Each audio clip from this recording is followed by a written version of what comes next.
Okay, so good evening everyone. I am Veena in front of you and today we are going to discuss about chapter number 13 of class 8th.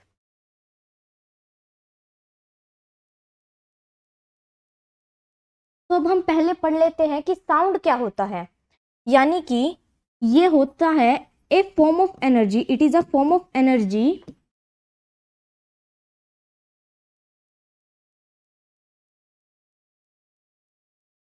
produced by a vibrating object, produced by a vibrating object, vibrating object। जो हमारा sound होता है वो एक energy का रूप होता है, वो एक एनर्जी का प्रकार होता है जो कहाँ से निकलता है, एक वाइब्रेटिंग ऑब्जेक्ट, यानी कि कोई जिस ऑब्जेक्ट में से आवाज आ रही है वो ऑब्जेक्ट, जो ऑब्जेक्ट वाइब्रेट हो रहा है उसमें से जो आवाज निकलती है वो वाइब्रेशन की आवाज, उसको हम बोलते हैं साउंड। तो now we are going to discuss about noise and music. तो हम इन दोनों के बीच में डिफरेंस और ये भी जानेंगे कि ये दोनों होते क्या हैं। First is music.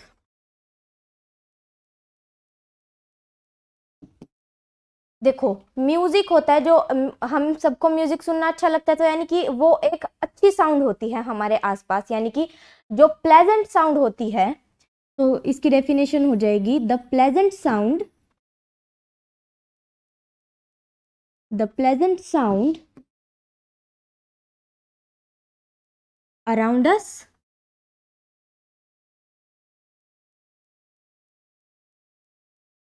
is called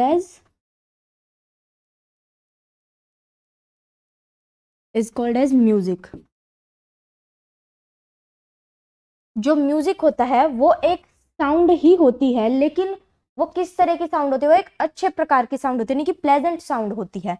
अब बात कर लेते हैं नॉइस की। नॉइस क्या होता है? जैसे मैंने बताया म्यूजिक में कि म्यूजिक होता है प्लेजेंट साउंड, उसी तरीके से नॉइस हो जाएगी हमारी अनप्लेजेंट साउंड। अनप्लेजेंट का मतलब थोड़ी annoying sound. The unpleasant sound around us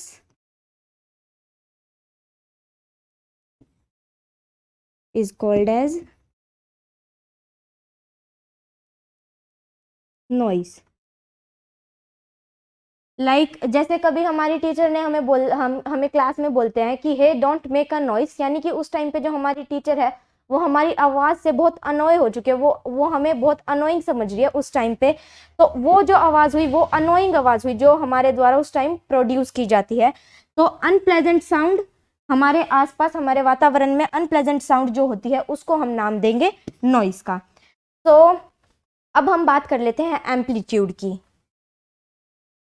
C, amplitude मैं डेफिनेशन से नहीं बताऊंगी, अभी एग्जाम्पल डायग्राम से समझाने की कोशिश करूंगी, बिकॉज डायग्राम से हमें ज़्यादा जल्दी समझ में आएगा। देखिए, ये हमारी हो गई एक वेव, ये पूरी यहाँ से यहाँ तक हमारी हुई एक वेव। तो जो मैक्सिमम ये हो गई इसकी सेंट्रल पोजीशन, ये जो ये लाइन हुई ये हुई इसकी central position.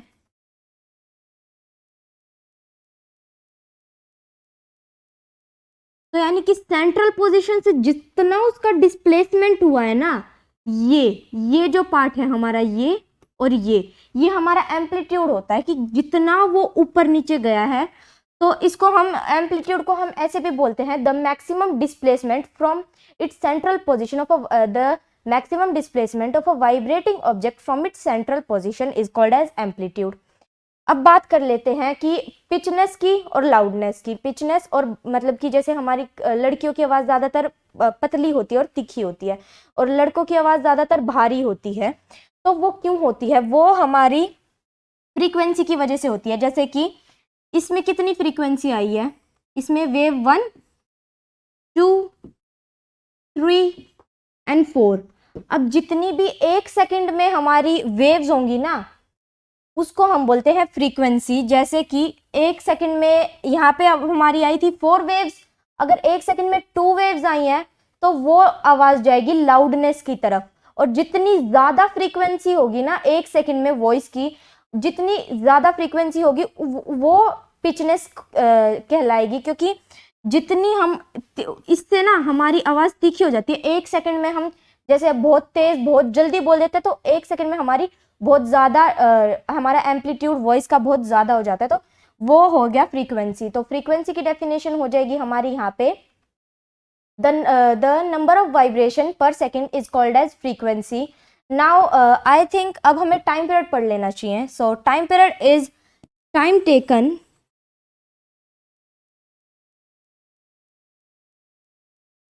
by a vibrating object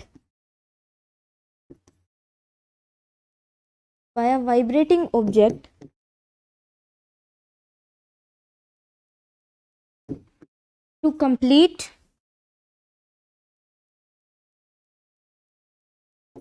one vibration। मैंने बोला कि एक वाइब्रेशन को कंप्लीट करने के लिए जितना टाइम लगा है वो होगा हमारा टाइम पीरियड।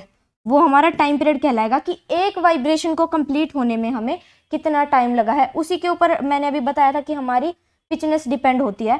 तो आई थिंक इतना क्लियर होगा सबको। एंड अब हम पढ़ेंगे फंक्शन ऑफ ह्यूमन ईयर। ये एक बहुत इंपॉर्टेंट टॉपिक है। सो फर्स्ट ऑफ ऑल मैं बता दूं, ये है हमारी पिना, ये है हमारी पिना। इससे जो साउंड वेव्स आई वो पिना ने कलेक्ट की, पिना ने कलेक्ट करके कहाँ भेजी, ईयर कैनाल से हमारा ईयर ड्रम पे वो वेव्स टकराई। टकराने के बाद ईयर ड्रम क्या करना स्टार्ट हुआ, ईयर ड्रम में वाइब्रेशन स्टार्ट हुई, ईयर ड्रम में वाइब्रेशन स्टार्ट हुई।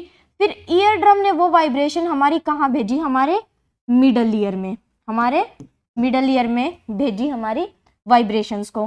फिर मिडल ईयर के बाद जो हमारा मिडल ईयर ने भेजी वाइब्रेशन इनर ईयर के पास, यानी कि यहाँ पे, यहाँ से वाइब्रेशन इस ऑडिटोरी नर्व के थ्रू हमारी वाइब्रेशन जाएंगी ब्रेन में, और फिर उससे हमें आवाज़ किसी भी आवाज़, कोई भी आवाज़ हमें ऐसे सुनाई देती है। यानी कि साउंड वेव्स पिना ने कलेक्ट की, ईयर कैनाल से पास हुई, ईयर ड्रम पे फॉल हुई, फॉल होने के बाद ईयर ड्रम वाइब्रेशन स्टार्ट हुआ ईयर ड्रम में। उसके बाद ईयर ड्रम ने जो वाइब्रेशंस है ना वो मिडल ईयर को भेज दिया, यानी कि वो ऐसे पास हो जाएंगी वाइब्रेशन, वो पास होने के बाद मिडल ईयर में चली गई। मिडल ईयर फिर उन वाइब्रेशंस को पास करके हमारे इनर ईयर में भेज देगा, and inner ear through auditory nerve वो इनर ईयर हमारा ब्रेन को भेजेगा सिग्नल, यानी कि जो हमारी वाइब्रेशन थी वो ऑडिटोरी नर्व ब्रेन तक भेजेगी। इस प्रकार हमें सुनाई देता है। अब हम इसके पार्ट्स के बारे में बात कर लेते हैं। ये था पीना, दिस इज ईयर कैनाल, और ये आ गया हमारा ear drum, this is ear drum. और जो ये पूरा पार्ट था यहाँ से लेके ईयर ड्रम का, ये हमारा कहलाता है आउटर ईयर। अब बात कर लेते हैं इनर ईयर की। जो ये वाली हमारी इनर ईयर में हमारी 3 बोन्स होती हैं, हैमर, एनविल एंड स्टीरअप। तो जो हैमर है this is called hammer, anvil जो हमारी हुई वो हुई ये, और स्टीरअप हुई ये वाली बोन, ये स्टीरअप। और फिर जो इन 3 बोन से मिलके बना है वो है हमारा मिडल ईयर। फिर उसके बाद ये हमारा आ जाता है चौचला, उसके जो बिल्कुल उसका सेंटर होता है ना, उसके अंदर से हमारी ऑडिटोरी नर्व निकलती है, ये हमारी ऑडिटोरी नर्व। और इस पूरे को यानी कि ये यहाँ से लेके ऑडिटोरी नर्व तक हमारा हुआ inner ear. So I hope you will understand all what I want to say you, and I hope you will like the video and hit the bell icon and subscribe to our channel. Thank you for listening.